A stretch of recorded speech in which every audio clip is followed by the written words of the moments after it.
Hello students, स्वागत है आपका ग्लोरियस स्टडी पॉइंट क्लासेस में। मैं Shivam Sharma. Students, class 12th Uttarakhand board के जो स्टूडेंट्स हैं उनके लिए हिंदी के महत्वपूर्ण प्रश्न जो होंगे 2025 के लिए अकॉर्डिंग टू आपके न्यू सिलेबस। क्योंकि बच्चों का कमेंट आते सर हिंदी का भी हमें बता दीजिए, क्योंकि पहले पेपर जो है हिंदी और इंग्लिश का ही हो जाता है तो उसमें हमें दिक्कत पड़ती है। तो आज के इस वीडियो में हिंदी के ही जो इंपॉर्टेंट क्वेश्चन हैं उन पर हम डिस्कस करेंगे।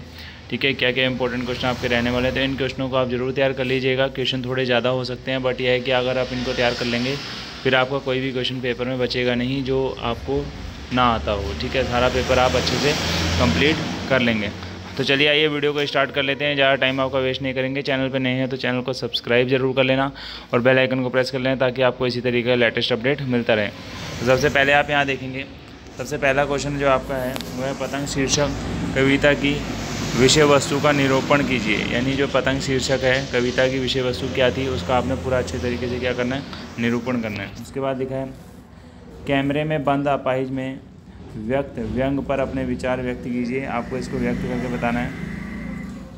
लक्ष्मण मूर्छा के अवसर पर राम की मनोदशा का चित्रण आपने कीजिए, चित्रण करना बताना है कि उस टाइम क्या क्या हुआ था।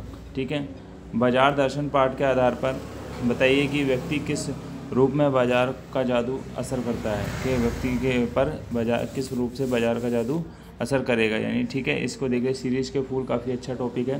सीरीज़ के जो फूल के माध्यम से लेखक आम आदमी को क्या संदेश देना चाहता है, इसको आप देखेंगे। श्रम विभाजन और जाति प्रथा पाठ के आधार पर जाति प्रथा के दोषों की समीक्षा कीजिए। ठीक है, यशोधर बाबू के विचार पुराने हैं और वह सहानुभूति के पात्र नहीं है। इस विचार से आप कहाँ तक सहमत हैं, सिल्वर वेल्डिंग कहानी के आधार पर बताइए। ठीक है, जूझ कहानी के आधार पर कथानायक की पढ़ाई के प्रति ललक का चित्रण कीजिए। ठीक है, मोहनजोदड़ो की नगर योजना बड़ी मनोमुग्धकारी थी। पठित पाठ के आधार पर स्पष्ट करना है आपको। सारे क्वेश्चन इंपॉर्टेंट हैं, इन क्वेश्चनों को आप देखिएगा जरूर। जूझ निम्न मध्यवर्गीय ग्रामीण समाज के किसान मजदूरों के संघर्ष की अनूठी झांकी है। इस कथन को अपने शब्दों में लिखना है। यानी जूझ वाला जो चैप्टर है इसको आप बहुत अच्छे तरीके से पढ़ लेना ताकि एग्ज़ाम में आपको कोई भी प्रॉब्लम ना आए। इससे रिलेटेड आपको एक क्वेश्चन 100% एग्ज़ाम में देखने को मिलेगा। सिंधु घाटी की सभ्यता की प्रमुख विशेषताएं बताइए, क्या हो सकती हैं वो आपको लिखनी है। कैमरे में बंद अपाहिज करुणा के मुखौटे में छिपी क्रूरता की कविता स्पष्ट कीजिए। अभी जो हिंदी सेकंड है उसके भी क्वेश्चन मैं आपको बताऊंगा, उनमें कैसे कैसे क्वेश्चन पूछे जाते हैं आपसे एग्जाम में। ठीक है, उस पर भी हम डिस्कस करेंगे। ठीक है, अभी फर्स्ट वाले पार्ट को ही आप समझिए जो हिंदी फर्स्ट है। इन गज़लों के पर्दों में तो मीर की गज़लें बोलें, इस कथन से फिराक गोरखपुरी का कौन सा आशय स्पष्ट होता है। कवितावली में उत्कृष्ट छंदों के आधार पर स्पष्ट करें कि तुलसीदास को अपने युग की आर्थिक विषमता की अच्छी समझ है। ठीक है, कैसे आप बता सकते हैं इस चीज़ को आप समझ के बताएंगे। किस प्रकार के व्यक्ति बाजार को सार्थकता प्रदान करते हैं, बाजार दर्शन शीर्षक लेख के आधार पर आपको बताना है। बाजार दर्शन भी इम्पोर्टेंट है, इसके क्वेश्चन भी रिपीट रहते हैं, बार बार अच्छे तरीके आते हैं। नमक कहानी का प्रतिपाक विषय क्या है, इस कहानी के माध्यम से लेखिका पाठकों को क्या संदेश देना चाहती है। ये भीमराव अम्बेडकर का आप जरूर पढ़ लेना। जाति प्रथा के संबंध में डॉक्टर अम्बेडकर के विचारों पर संक्षेप प्रकाश डालिए। यशोधर बाबू अपने घर की खुशहाली में भी उदास और निराश क्यों थे। ठीक है, जूझ कहानी के पात्र दादा ने अपने बेटे के सामने स्कूल जाने के बदले क्या शर्त रखी। सिंधु घाटी सभ्यता देखेंगे, ये इंपॉर्टेंट क्वेश्चन है। जूझ वाला मैं आपको पहले बता चुका हूँ, जूझ पार्ट आप जरूर पढ़ लीजिएगा। सिंधु घाटी सभ्यता को जल संस्कृति क्यों कहा जाता है। ठीक है, यशोधर बाबू के चरित्र पर प्रकाश डालिए अथवा मोहनजोदड़ो की नगर संरचना कैसी थी, इसका वर्णन आपने करना है। दो क्वेश्चन एक साथ मिक्स हो गए यहाँ पे। मैं निज उर के उदगर लिए फिरता हूँ। ठीक है, पंक्ति के द्वारा क्या कवि क्या कहना चाह रहा है। विप्लव रव से छोटे ही हैं शोभा पाते से कवि का क्या आशय है। ठीक है, ये चीज़ आप समझेंगे। बहलाती सहलाती आत्मीयता बर्दाश्त नहीं होती है, इस कथन से कवि के किस मंतव्य पर प्रकाश पड़ता है। भक्तिन का वास्तविक नाम क्या है, वह लोगों से अपना वास्तविक नाम क्यों छिपाती है, ऐसा से बताना है आपने। ठीक है, काले मेघा पानी दे में इंद्र जो इंद्र है सेना को मेंढक मंडली क्यों कहा गया है। जाति प्रथा भारतीय समाज के बेरोजगारी व भूखमरी का भी कारण कैसे बनती जा रही है, ये आपने बताना है। ठीक है। यशोधर बाबू को अपनी पत्नी और बच्चों में से मतभेद क्यों होने लगा।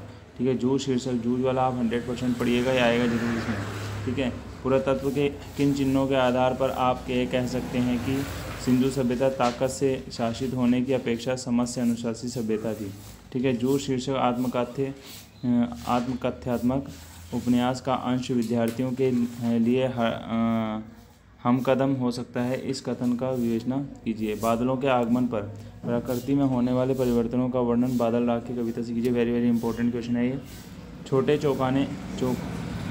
चौकोने खेतों की तुलना कागज़ के पन्नों से क्यों की गई है, संबंधित कविता के आधार पर आपको ये स्पष्ट करके बताना है। बाजार किसी का लिंग, जाति, धर्म या क्षेत्र नहीं देखता। वेरी वेरी इंपॉर्टेंट, बाजार दर्शन चैप्टर आप पढ़ लेना। नमक वाला चैप्टर है, नमक की पुड़िया, इसके बारे में भी आप पढ़ लेंगे। नमक ले जाने के संबंध में सफ़िया के मन में क्या द्वंद्व पैदा हुआ था, ये देखना। शीरीष के फूल वेरी वेरी इंपॉर्टेंट है। ठीक है। कि संघर्षपूर्ण जीवन में व्यक्ति को अविचल रहने की सीख दी, इस तथ्य को स्पष्ट करना है आपने। वर्तमान पारिवारिक जीवन के संदर्भ में सिल्वर वेल्डिंग कहानी एक वास्तविक चित्रण प्रस्तुत करती है, इस कथन से आप क्या समझ सकते हैं या कहाँ तक आप सहमत हैं। यशोधर बाबू की पत्नी समय के साथ ढल सकने में सफल होती है, लेकिन यशोधर बाबू असफल रहते हैं, ऐसा क्यों। ठीक है, इम्पोर्टेंट है। सिंधु घाटी की सभ्यता मूलतः कृषि प्रधान सभ्यता थी। पठित पाठ के आधार पर इस कथन को स्पष्ट कीजिए। ठीक है। जूझ कहानी के आधार पर बताइए कि लेखक के व्यक्तित्व पर सर्वाधिक प्रभाव किसका पड़ा और किस रूप में पड़ा। ठीक है। स्पष्ट कीजिए कि सिंधु सभ्यता साधन संपन्न थी, पर उसमें भव्यता का आडंबर नहीं था। ठीक है। बाजारूपन से क्या तात्पर्य है, बाजार की सार्थकता किसमें है। नमक की पुड़िया ले जाने के संबंध में साफिया के मन में द्वंद्व था, ये बता दिया आपको। अपने परिवार की किन बातों से यशोधरा भी अनुचित समझते थे, ये भी बहुत अच्छा इंपॉर्टेंट क्वेश्चन है। कविता के बहाने, कविता के आधार पर सब घर एक कर देने के माने का क्या आशय है। पर्दे पर वक्त की कीमत कहकर कवि पूरे साक्षात्कार के प्रति अपना नज़रिया किस रूप में दे रखा है। यशोधर बाबू चाहते थे कि उन्हें समाज की सम्मानित बुजुर्गों माना जाए। आज के संदर्भ में उनकी उक्त भावना पर प्रकाश आपने डाला है। सिंधु सभ्यता ताकत से शासित होने की अपेक्षा समाज के अनुशासित, ये क्वेश्चन सारे आप देख लेना। मोहनजोदड़ो नगर व्यवस्था मनोमुग्धकारी, मैं आपको बता चुका हूँ। कवि जो है आलोक धनवा ने पतंग उड़ाते बच्चों के समूह को तितलियों का नाजुक दुनिया का उपमान दिया है, ऐसा क्यों। बादलों के आगमन से प्रकृति में होने वाले किन परिवर्तनों को बादल राग कविता रेखांकित करती है, ये आपने बताना है। सब घर एक कर देने का अभिप्राय क्या है, कविता के बहाने से आधार पर आपको इसको स्पष्ट करें। इंद्रसेना सबसे पहले गंगा मैया की जय क्यों बोलती है, नदियों का भारतीय सामाजिक सांस्कृतिक परिवेश में क्या महत्व है। लाहौर अभी तक उनका वतन है और दिल्ली मेरा वतन ढाका है जैसे उद्गार किस सामाजिक यथार्थ की ओर संकेत करते हैं। बात और भाषा परस्पर जुड़े होते हैं, किंतु कभी कभी भाषा के चक्कर में सीधी बात भी टेढ़ी हो जाती है, कैसे। बादल राग कविता में कवि बादलों को किस रूप में देखता है। कालिदास ने मेघदूत काव्य में मेघों को दूध के रूप में देखा। आप अपना कोई काल्पनिक बिंब बताइए। ठीक है, इंपॉर्टेंट क्वेश्चन है आपका ये। बाजार में आवश्यकता ही शोषण का रूप धारण कर लेती है। बाजार दर्शन पार्ट में आपको पहले बता चुका, पढ़ लेना, और जूझ वाला पार्ट आप ज़रूर पढ़ लीजिएगा। ये थे आज के आपके 58 क्वेश्चन जो आपके काफ़ी इंपॉर्टेंट है। इनमें से 1-2 क्वेश्चन हो सकता है रिपीटेड हो, बट सारे क्वेश्चन मैंने बहुत अच्छे से आपको समझा दिए हैं। तो मिलते हैं नेक्स्ट वीडियो के नेक्स्ट अपडेट का। Thank you.